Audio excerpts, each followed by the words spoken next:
This is the Detroit Sports Podcast Network. I have in front of me every pick for the 2016 NFL Draft for your Detroit Lions. It's going to be a fun show today on the Hindsight 20.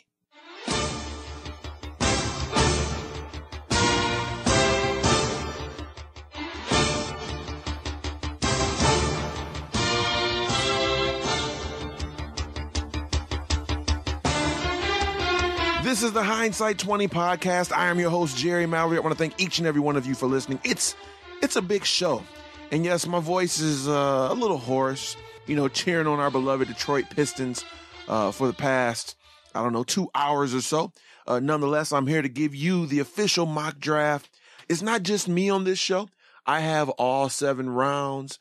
I have, the mock draft that I have. We also were privileged to have Nolan Vasan, NFLDraftGeek.com, USA Today to join us. So this is how we're going to do this thing. The whole show is dedicated to the draft. As you know, this Thursday, it's the first round. Rounds 2 and 3 on Friday and the rest of the draft on Saturday. And this is the last show. You'll be hearing this Monday, the 25th. The next show after that, it'll be over. The draft will be done. I'll be giving my reaction.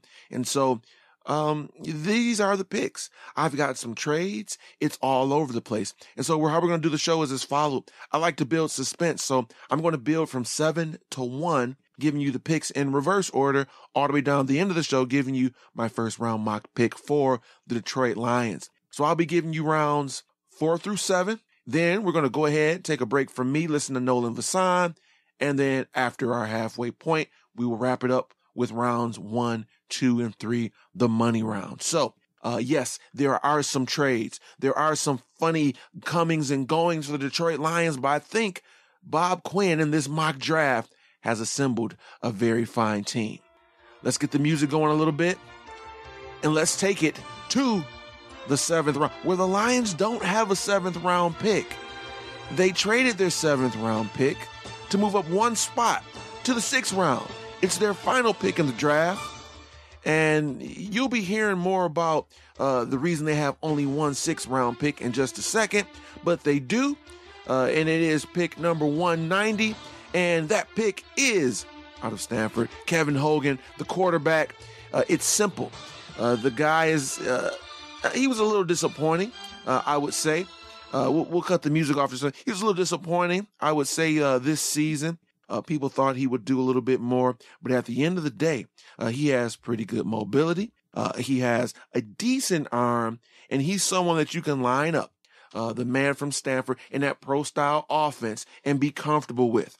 And so he falls right in as a guy who can compete with Dan Orlovsky to be the backup quarterback. And maybe in a year or so, he would be someone where if Stafford were to go down, you can actually put him in front of some NFL action and feel comfortable with him competing. Again, he also can tuck that ball in and run for the first down if need be. There is a lot of trades going on, like I mentioned in this draft. So all of the picks that we maybe had at one point, we don't have anymore. We had 10 picks. Now we only have 8. Moving on to the 5th round, though. There was another trade. Now, we were supposed to have pick number 169 as well as pick number 151 in the 5th round, but we don't. We don't have those picks. What happened? We packaged both of them to move all the way up to the very top of the 5th round. And what we did at pick number 140 was stay local, picking up Aaron Burbridge, wide receiver from the Michigan State Spartans. He isn't going to wow you. But he is not going to disappoint. I know that's not a ringing endorsement, but for a 5th round pick, you're comfortable with him. At 6 foot tall, 202 pounds, 4.5 speed. He's quick, more so than fast, has good hands, able to run pretty good routes, and he's very dependable. Here's someone that can slide in. If Marvin Jones goes down, he can be one of your main targets as an outside receiver. You like Golden Tate as your slot guy. No matter what, you keep him there when you have another person that can fill in for Marvin Jones, whether it's substitution because of being tired or because of injuries. We don't have that guy on our team right now. TJ Jones, more of a slot guy. Corey Fuller is even going to be on the team. We don't know. Aaron Burbridge has the ability to take that role as a go-to target and on the outside. Again, good hands, more quick than fast, very good route running. Had a really good year this past year with Michigan State, showing he can be a main target. He can be a focal point of an offense. It won't come easy for him in the NFL because, the lack of athleticism. I mean, he is an athletic guy, but the lack of elite athleticism that can sometimes come to hunt you. But he's going to find a way to get it done at the next level, and he is staying local here playing for the Detroit Lions. So the fourth round is interesting because, originally we only had one pick in the fourth round. Well, not anymore. We've got 2 picks in the fourth round. How does this happen? I'm going to leave you in suspense. There was a bit of a blockbuster trade the Lions were involved in that we'll talk about after the break. But just know this, in the fourth round, they have picks number 111 and they have pick number 136. At number 136, as we said, we're going in reverse order. Again, it's a local prospect. They're staying in the state of Michigan. This time, they're picking up a center, someone that can give Travis Swanson a run for his money. A lot of you like Ryan Kelly, potentially being a guy that would go in the first round out of Alabama. Well, I'm not saying if he went to the Lions at 16 or not, but you can do the math. Graham Glasgow, he's going to go ahead and be potential future at the center, at the very least, be the backup to Travis Swanson. At 6'6", though, and 306 pounds, he has the ability not only to play center, he can also get it done potentially at guard. He had a really good Senior Bowl, and I think that helped him a lot. He went one-on-one with one of the top prospects in Jerron Reed in some of those Senior Bowl drills, and guess what? He held his own. So that being said, the Lions look at this guy, bring him in, feel comfortable. He's your pick, a guy that will either be a quality backup at center or guard, or give Travis Swanson a run for his money. So at pick number 111, this is the pick that, you guys are used to us having. At pick number 111, as we mentioned, is Sean Coleman, offensive tackle out of Auburn, 6'5", 307 pounds.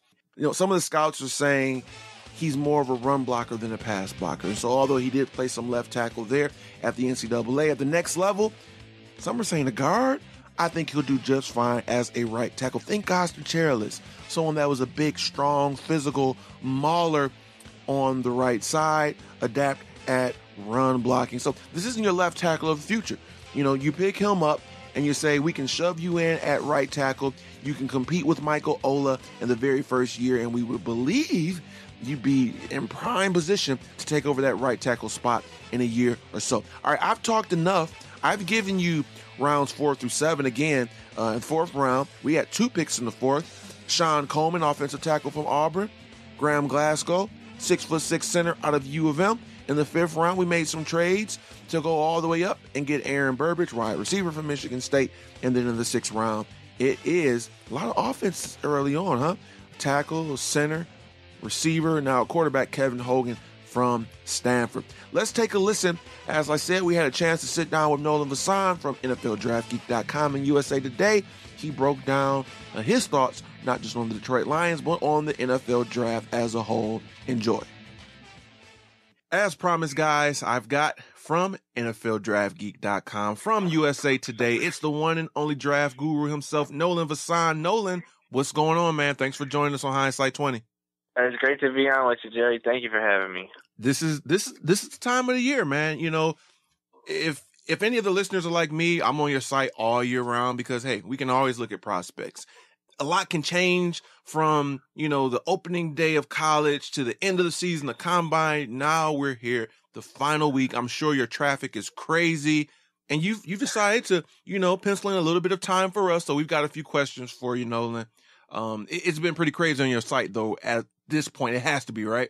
Oh yeah, it's like, especially with the trades the past couple weeks, it's been crazy. But you can never talk enough draft, man. It's this time of year. I agree. And speaking of the trades, of course, guys, we're going to have plenty of talk for the Detroit Lions. But what we want to do before we get into the Detroit Lions is talk about those 2 trades. And so you've got the Rams, the LA Rams. I still got to get used to that. I think if you're my age and younger, because, people older than us, they remember the LA Rams. It's still weird for me, but the LA Rams are number 1 now. Philadelphia Eagles at number 2. So obviously it's going to be quarterbacks. You got Goff, you've got Wentz. who do you have rated as the highest prospect between the two of them, Goff versus Wentz? We like Goff better just for the comfortability factor. I think if you compare Goff and Wentz, talent-wise, they're both pretty equal. They're both size, arm strength, and leadership skills. They both have it all. But I just think you compare Goff, who's played 3 years in the Pac-12, started for 3 years in the Pac-12. Right. He was a high-profile recruit. He's used to the big spotlight. Whereas Wentz, he's been born and raised in North Dakota State. That kid has never left North Dakota. He's only played for a year and a half. And I just think if you were to drop him in the number one slot to L.A., put him from North Dakota to L.A., that's a big thing. That's a big learning curve, especially with a new franchise. So all the reports have pretty much centralized on the fact that Goff is the target for the Rams. I mean, he's from California. It just makes too much sense. So I like Goff. I mean, it's not just for the off-the-field stuff, but on the field, he's excellent. He's accurate. He's sharp. The ball comes out hot. Got the size, leadership, toughness. He's the real deal. So he's not Andrew Luck. He's not that good, but he's definitely the number one player or number one quarterback in this year's draft. You know, I never put that two and two together either. The fact that Goff with the LA connection, the California connection right there, born and raised. So it makes perfect sense. You just mentioned it. You know, this isn't a year where, you know, Andrew Luck's coming out, even Cam Newton, even Winston and Mariota. You know, this isn't a year where you've got Watson. It's Goff and it's Wentz. So when you keep those prospects, you know, in mind, they're good, but it's kind of like, do you think Philly and or LA gave up too much to move up to spots number 1 and 2? I do, and I do. It's not because I don't like Goff or Wentz, and I don't mind them trading up, but it's just what they sacrificed to trade up. I thought was unbelievable. Oh, yeah. What the Titans and the Browns were able to get out of those two teams. Essentially, the Rams traded their entire draft this year and pretty much their draft next year it's for crazy. This one player. So this is their team. I mean, there ain't no more help coming. This is their Super Bowl team. They believe that with Todd Gurley and whatever pieces they have, and now Jared Goff, that this is the team that's going to win them the Super Bowl because you're not going to have any more help for the next two drafts coming in. And same thing with the Eagles. Like, I like Carson Wentz. He's very nice, and I don't think he's going to be a bust at all. But to trade all those picks this year and your first-round pick next year to move up 6 spots, wouldn't you just sign Sam Bradford and Chase Daniel to a combined $36 million just 2 months ago? Right. It's like, I don't get it. I mean, they're nice players. I think they're going to do fine. But that's a lot, man. I mean, no matter how good these guys turn out to be, you need to have talent around them. And I wouldn't do it. But it's definitely made the draft a lot more exciting for me and people like me who are covering it. I love it. Oh, yeah. So let me ask you that then. What were you doing when both trades went through? I was on my break at work for both of them. So when the LA trade went through, you know, what were you doing? How did you find out about it? What was like your initial reaction? Well, it was like, I'm always online. I'm always checking what's going on. I'm plugged in. But like at that particular time, I was off for like an hour. I'd take a phone call or something. And then I came back and I was like 40 minutes late and I was like, oh my God, what happened? Twitter was blowing up. The one time you step away. Yeah, it was right in the middle of that for about an hour. And then everything got flipped on its head and it was just chaos because people were just shocked with how much the Rams traded up to get the number 1 pick. I mean, nobody was surprised that the Titans traded it. Everybody knew that they were wanting to trade down, but people figured they would trade down, you know, to like San Francisco or Philly, something like that. But all the way to 15, and for the Rams to give up all those picks was just crazy. And it was definitely exciting. Eagles, that kind of had some build up to it. Once the LA domino fell, it became pretty obvious the Browns were bailing on that number 2 pick, and it was just a matter of time it got dealt. But even still, what they gave up to trade the number 2 was definitely surprising. But it's the first and second picks are locked in, but after that, nobody knows what's going to happen. And I think it opens the door for a lot more trades this year. Yeah, it should be wild. It seems like, you know, I try to stay plugged in as much as possible, but I'm always finding out big news from someone else. Like when Calvin decided to retire, you know, these trades, I consider myself, you know, in the loop. I'm the sports guy at work, whatever, but I'm always finding out any major news piece, I'm not around. And so, yeah, I found those out. The thing with the Rams, too, just kind of throws me off. Is like they just saw, you know, from their own hands, the amount of picks they got from the Redskins for a quarterback that didn't work out for them. It's like Man, you guys saw the benefit of receiving picks. They picked up guys like Brockers and I believe Janoris Jenkins and et cetera, et cetera. Even I think they got Greg Robinson from that too, although he's not doing that great. So they've seen, what reaching for a quarterback, how it can backfire. But, they're going for it and we wish them the best. So moving away from those guys, and you don't have to expound on these too much if you don't want to. I asked you this question or something similar last time I had you on, but that was like a month ago. And in the world of, prospects and this whole draft thing, things can change quite a bit within a month. And so I want to just ask this question one more time. Give us a name, Nolan, of a player who, the prospects or rather the scouts, they love them, or the other draft guys, they really love them, but you're not that high on personally. There's not really a guy who I really dislike, but I think a guy you're hearing about that's going to go in the top 5 that I would not touch is Joey Bosa. And it's not because I doubt his talent, but off the field, there's a lot of things with Joey Bosa. It's just a lot of concerns, and there's no doubting his talent and his ability. He's got the size, he's got the production to back it up. But off the field, when you see him interview and the rumors you hear about him off the field, he just scares me. And I'm not saying he's going to be Johnny Manziel, but he kind of gives me that personally that little bit of fright. So I'm not touching him in the top 5 or anything like that. So it looks like he's going to go forward to Dallas, which would be perfect. Greg Hardy and all those guys. Right. But he's just somebody who scares me. As far as somebody physically, a couple guys I just I'm not buying into. One would be Michael Thomas out of Ohio State, wide receiver. A lot of people have him going late first round.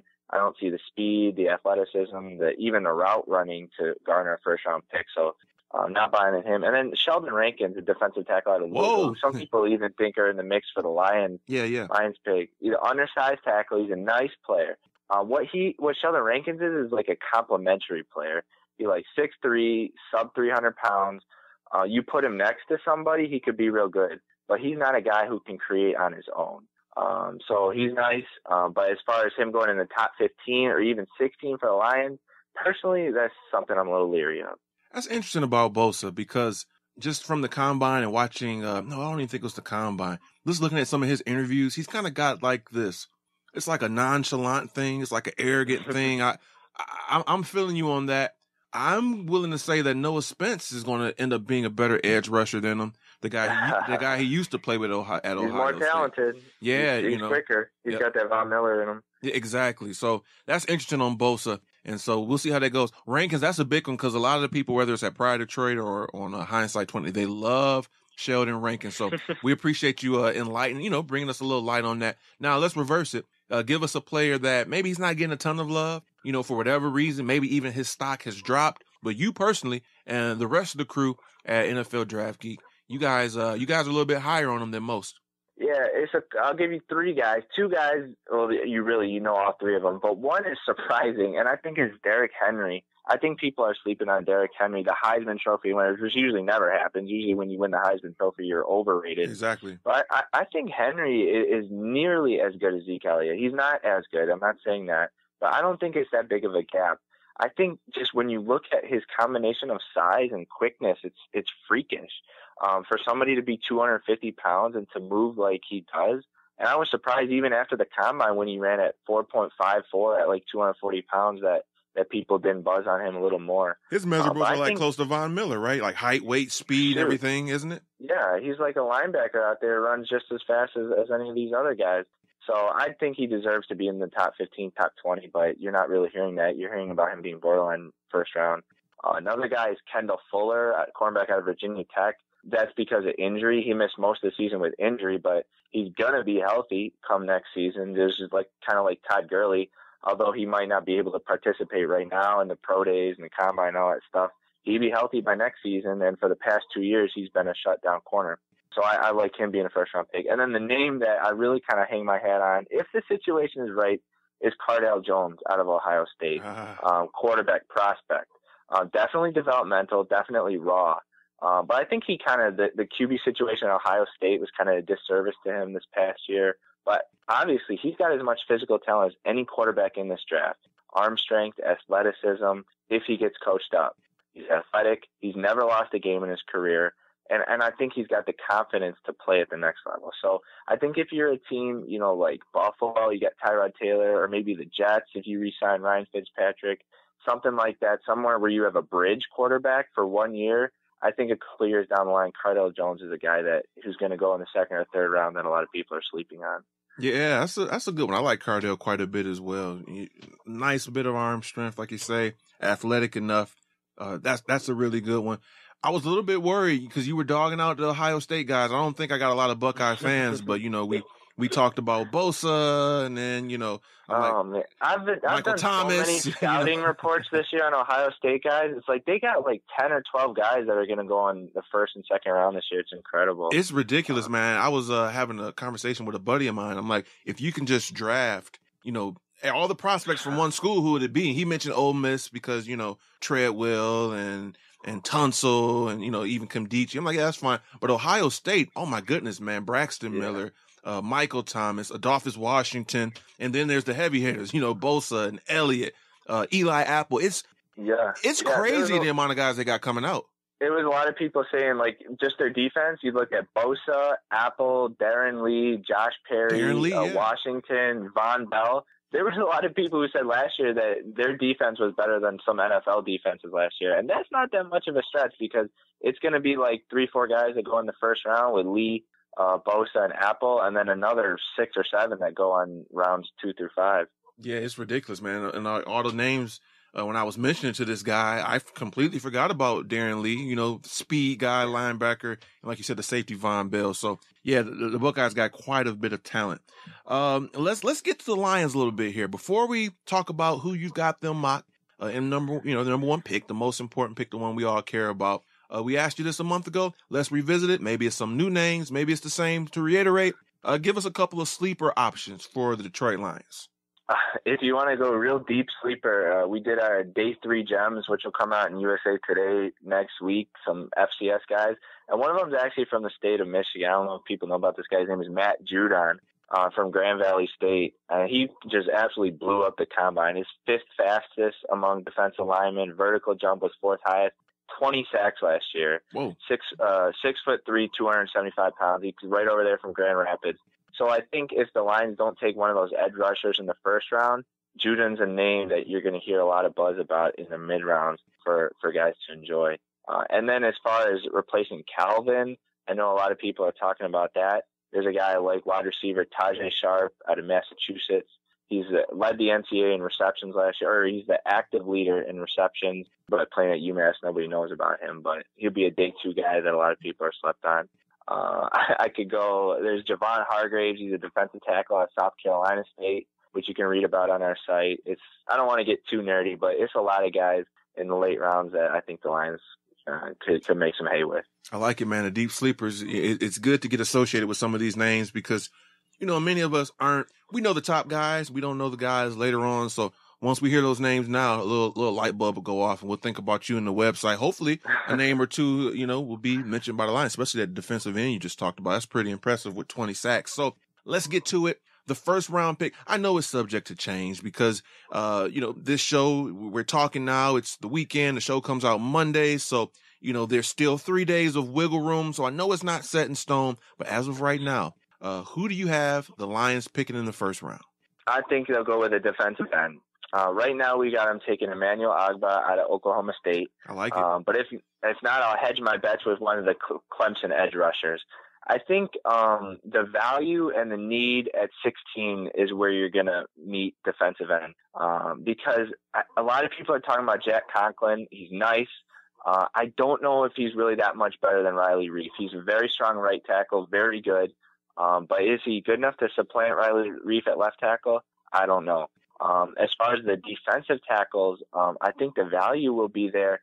But when you talk about what the Lions have invested in the defensive tackle position with re-signing Haloti Ngata, re-signing Tyron Walker, they just traded this year's 3rd-round pick for Gabe Wright. Don't remind me. Who they took in the 4th. Yeah, really, he's there. So, I mean, defensive tackle will probably be the best value where you could get Jerron Reed or Vernon Butler or someone like that. But I think if you want to fit need and value where they really don't have anybody outside of Ziggy Ansah. I mean, you got Devin Taylor, but I don't know if you really consider him to be a strong edge rusher. He's more of a rotational player. But I think either Ogba or one of the Clemson edge rushers, Shaq Lawson or Kevin Dodd, would probably be the best fit at 16. I like that, man. I think Ogba, the speed, I know 40 time isn't everything, but the 40 was impressive to me. You look at his size, like 270, the 3-cone drills, a lot of his athletic measurements kind of was similar to Shaq Lawson, but he's a little bit taller, a little bit bigger than him. So, well, the thing with Ogba is actually people were questioning his speed. That's what people are always saying. That's the thing, and he had a really good 40, didn't he? Yeah, absolutely. For his size. 4.63, I got it in front of me right now. So people were dogging him before because they say he wasn't that quick. I mean, he's been as productive just besides Joey Bosa. 24 sacks and 34 tackles for loss the past 2 seasons. And people said he wasn't fast enough. Now he comes out, runs 4.63, and people still aren't quite talking about him enough. So I really think he's better than both those Clemson rushers, if you ask me, though I like them both a lot. But I think if the Lions got him at 16, I think that'd be a great pick. I'm with you, man. I talked about Ogba versus Lawson my last show, and not just the 40, like the vertical and the broad jump, which kind of speaks to explosion. He's on par with some of the defensive ends that are like 15, 10 pounds lighter than him. And so, if it comes around and it's Ogba, I'd be more than happy with that. Well, listen, man, I know you're super busy. You're going to have a lot going on, but once the dust settles, come back, join us again on the show. We can have a little recap once things get a little bit less hectic. Again, guys, NFLDraftGeek.com, USA Today. Nolan, as always, we want to thank you for joining us, brother. Looking forward to talking to you soon. I always got time for you, Jerry. Enjoy the draft. Yes, sir. Again, we wanted to thank Nolan Vasan for joining us. You can check him out, NFLDraftGeek.com, USA Today. We normally have a break, a little ad, a little music, but we're draft heavy. We're moving right along, wrapping this thing up. The Lions have 4 picks in the top 95. Some type of way the Lions got 2 second-round picks. I'll go ahead and spill the beans. Lions sitting there at 16, ready to pick whoever that guy was. Well, they got a phone call. And just like last year, it's the Denver Broncos. The Broncos are looking at the New York Jets. They're even looking at the Kansas City Chiefs and the Arizona Cardinals. They know all of them have been eyeing this certain quarterback that they want, Paxton Lynch, quarterback out of Memphis. And so they know that in order to draft him, they want him to be the potential quarterback of the future. They have to move up quite a bit, several spots. They call the Lions. The deal is complete. And so they move up 13 spots. And by doing that, they move up all of those spots and then they acquire. The Lions do several picks in the tune of an extra second as well as a pick in the 4th. The Lions had to sacrifice one of their 6th-round picks, but that's okay. Not a big deal. They move back 13 spots. They still have a few guys that they're eyeing that they think would be immediate contributors to the team, and they also pick up another second. So now we have 2 second-round picks, and then that extra 4th. Remember that extra 4th allowing us to get both Sean Coleman and Graham Glasgow in the 4th round? Well, that's because of the trade that was made with the Denver Broncos, enabling the Lions to now have some flexibility. The 3rd round pick was original. It was theirs, a compensatory pick. We've seen this guy linked to the Lions, and yes, it does come true. It's Will Redmond from Mississippi State. I like this guy because he kind of reminds you a little bit of Darius Slay. Now, he did have the injury in college. I think he would have been drafted in the 2nd round potentially if more film was on him, if he stayed healthy, toward the end, but he didn't. Yet and still, fine young player, 5'11", 189 pounds, very athletic. And that's what I love about him because, you think of Darius Slay, about the same size, 5'11"-ish, 6 feet, extremely athletic. Now we have, Nevin Lawson. We've got Alex Carter even. So our secondary isn't that bad. A very young, promising secondary, if you will, but he brings an added element.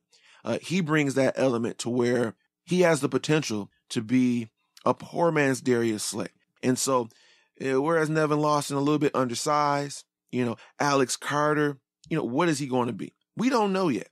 He didn't play at all last year. Some people said he might be better as a safety. So there's a lot of unknown with Alex Carter. And Will Redmond doesn't mean automatically he's going to come right in and be number 2. I don't think he will be. I think he comes in that first year and he earns his stripes. He learns the NFL, and that's okay because it won't be called upon him to immediately contribute. That would be a good thing because, otherwise, depending on rookies, it's just not a good look. Depending on rookies, especially as a cornerback. Look at what happened with Darius Slay. And so you bring in this guy, you let him make sure he's healthy. You make sure, you put him in a situation where he's not getting exposed too much early on. And you have, again, Nevin Lawson. You've got Alex Carter, who's ready to, contribute next year. And so Will Redmond, Mississippi State, 5'11", 189. This is the type of cornerback that kind of fits not just the profile that Terrell Austin likes. We have to consider some of the profile, some of the speed and athleticism that Bob Quinn now, that's the whole added element. What Bob Quinn likes in his cornerbacks, he definitely fits the profile from that standpoint as well. And so with that compensatory pick, we lose Ndamukong Suh. There is no replacing Suh, but it feels good to get a quality contributor toward, the end of the third round. So, and I said 16 picks in the first round, or rather 13 picks. It's actually 16 picks of the Lions, or 15. They'll be moving down with this trade that they're doing with the Denver Broncos. So that being said, though, their next pick in the second round is pick number 63. Original is 46. They still got that, but now they have that extra pick from the Denver Broncos, that second round pick, and they use it to having a guy they've been looking at. Justin Simmons, safety out of Boston College, 6'2", 202. He runs about a 4.6. Very productive career. Last year he had 67 tackles. He had 5 interceptions. Sometimes when there's interest in a player, it's a smokescreen. But make no mistake about it, the Lions have been looking at this guy early and often. He fits the measurables that the Lions like. They've been doing tons of research on him. They've been having scouts look at him. They've been, no doubt looking at all of the film, and he fits. Now, his stock has risen. At one point, Simmons was someone that, you could probably get in the 4th or the 5th round. His stock has risen. Maybe we're reaching a little bit. I could see him going in the 3rd round now. The Lions have those 2 picks in the 2nd round, and they're going to use them. And they're taking a risk with one, maybe reaching a little bit, if you will. They love the guy, supposedly. Sometimes there's smoke screens. In our safety position, after Glover Quinn, we've got all of these guys we just signed to 1-year deals, Raphael Bush, et cetera, et cetera. Here's someone you plug in. He can play a little bit rookie year. No doubt the year after, you're expecting big contributions from him. Now, at 46, I told you guys, okay, one of the big defensive tackles will fall. There's too many talented guys. You got the big boys from Alabama. You've got Sheldon Rankins, Robert Kimdichie, Chris Jones, Andrew Billings. Someone was going to fall. Well, one of the guys that fell was a player the Lions like. And at 46, in the 2nd round, the Lions pick up the big man from Louisiana Tech. Hopefully Sean Rogers 2.0, a motivated, high motor Sean Rogers 2.0, Vernon Butler. This big man at 323 pounds. He moves. He shouldn't be able to move like this, okay? And I give him the Sean Rogers comparisons in a good way. I'm saying he's the Sean Rogers who, obviously, against the run, you wasn't getting much against him, but could even add pressures and get after the quarterback. When Sean Rogers was motivated, he was an athletic freak. So big, so strong, but so fast, so nimble. This is what you're getting from Vernon Butler. The Lions, they weren't desperate for a defensive tackle in the 1st or 2nd round because they do have a lot of guys, albeit on 1-year deals, several of them. But when a guy like Butler falls in your lap, and one of those defensive tackles, if not 2 or 3, will probably be available in the 2nd round, just too many of them, you sit there and you say, can I take a motorcycle to get this pick up? Can I send the pick via a paper airplane? However I can get this pick to the NFL quicker, that's what I need to do. Vernon Butler, defensive tackle, Louisiana Tech, newest member of the Detroit Lions. So now it's down. The Lions have the last pick in the 1st round, and a guy falls in their lap because you heard Nolan talk about him, and I agree. Emmanuel Ogba, I don't get it. I don't understand why, I look at my drafts and I see him, go all the way down to the 2nd round, the end of the 2nd round. The dude is productive, okay? Last year, 13 sacks, 17.5 tackles for loss. This guy out of Oklahoma State is a beast. People were worried about his athleticism. Very impressive 3-cone drills, very impressive shuttle. And at 6'4", 275 pounds, he ran the 40, which people thought he would struggle, in 4.63 seconds. Those athletic measurables remind me of someone else. Another individual who is about 270 and runs like, a smaller, more nimble defensive end, albeit he's a big guy. And it's Ziggy Ansah. Welcome to the Lions, Emmanuel Ogbah.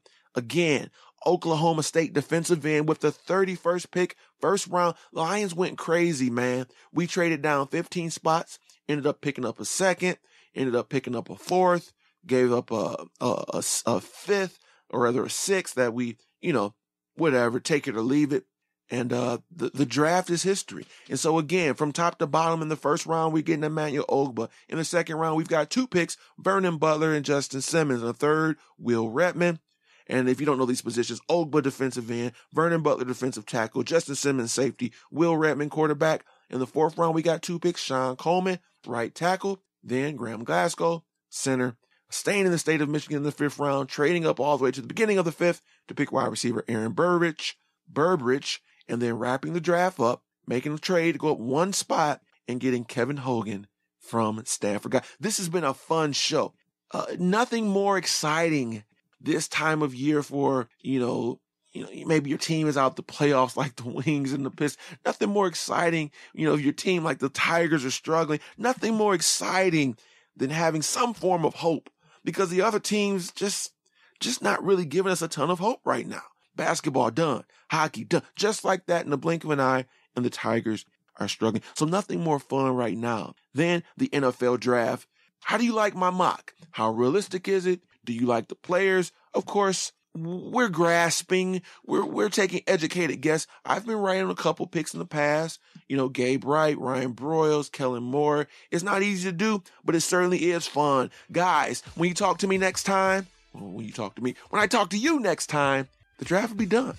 The Bob Quinn era will have an official mark in terms of the NFL draft. Looking forward to seeing what's going to happen. As you know, tune in Thursday, Friday, Saturday for draft goodness. I'll be back next Monday giving you my recap of the draft, specifically the Detroit Lions picks. At Jerry Mallory NFL is where I can be found on Twitter. And until next time, this has been Jerry Mallory, thanking you for listening to the Hindsight 20 podcast.